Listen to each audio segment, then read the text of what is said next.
Ciao a tutti amici lettori, benvenuti in un nuovo video. Visto che fa caldo, oggi abbiamo un book tag carino e sfizioso, poco impegnativo, creato da Monia del canale Hobby di Biblioteca. Vi lascio qui sotto il suo video naturalmente e taggo un po' di canali se volessero rifarlo.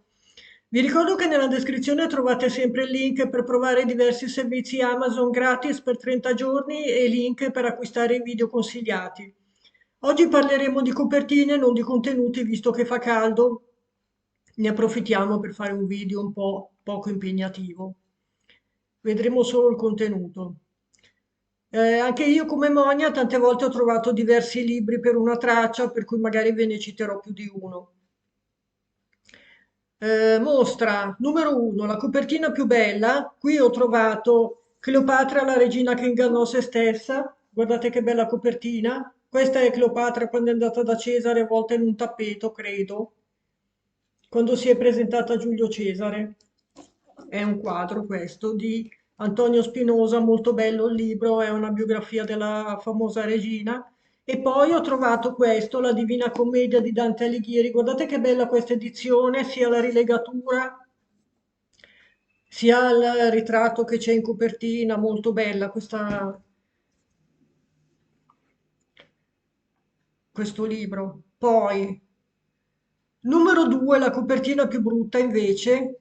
Qui ho trovato questo libro di Mary Higgins Clark che non ho capito che cosa mi significa. Penso che sia questo, uno spioncino da cui si vede una casa perché sembra una lente. Immagino che sia quello. Comunque dove sono i bambini in questa edizione di Mary Higgins Clark.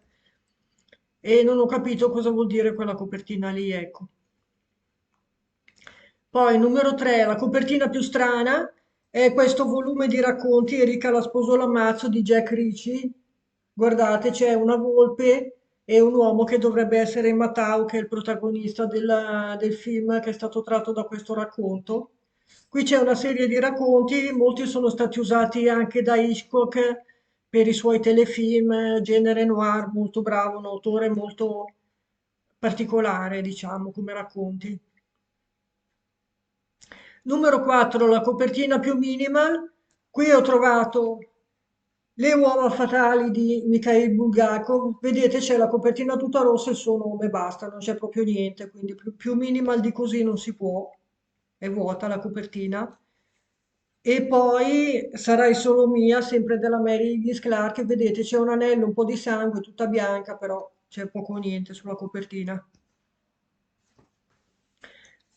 Poi la copertina con il paesaggio più bello, numero 5. Qui ho trovato i fuochi dell'Ira di Wilbur Smith. Guardate, questo deve essere un paesaggio africano, un tramonto bellissimo con degli alberi. Dietro la scritta si vede.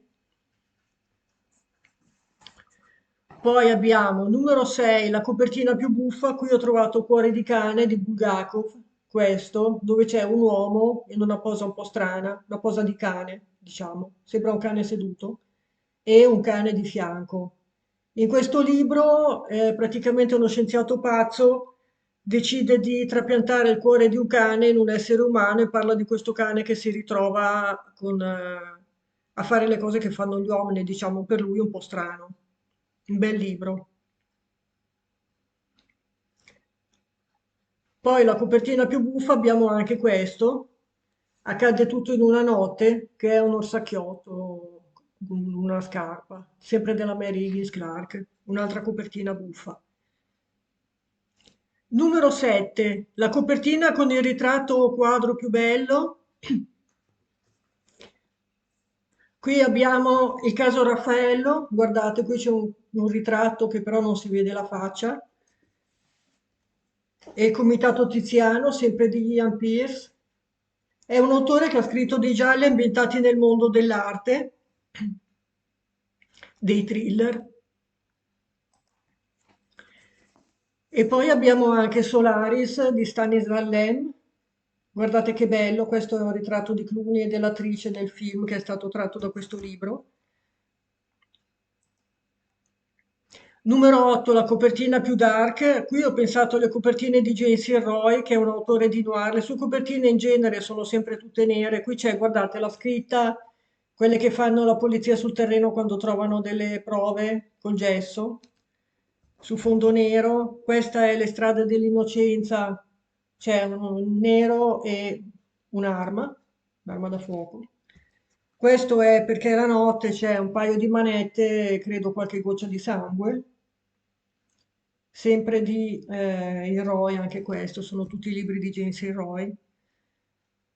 Poi abbiamo numero 9, la copertina che c'entra poco col contenuto del libro, qui non ne ho trovate, per cui non posso citarvi nessuna copertina. E numero 10 e ultima, la copertina con una bella foto. Qui ho trovato In mezzo scorre il fiume di Norman MacLean. Questo è Brad Pitt nel famoso film che è stato tratto da questo libro, nei paesaggi del Montana. Guardate che bello sfondo. E poi ho pensato a Mille splendidi soli di Khaled Hosseini, guardate anche questo. Che bella foto. Anche questo deve essere nel deserto in Afghanistan con il sole sullo sfondo.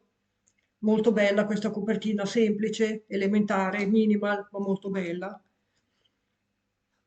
Eravamo arrivati alla decima, abbiamo finito. Vi ricordo che trovate il link per acquistare i libri che vi ho citato nel video nella descrizione. Iscrivetevi al canale, grazie per la visione, al prossimo video, a presto, ciao.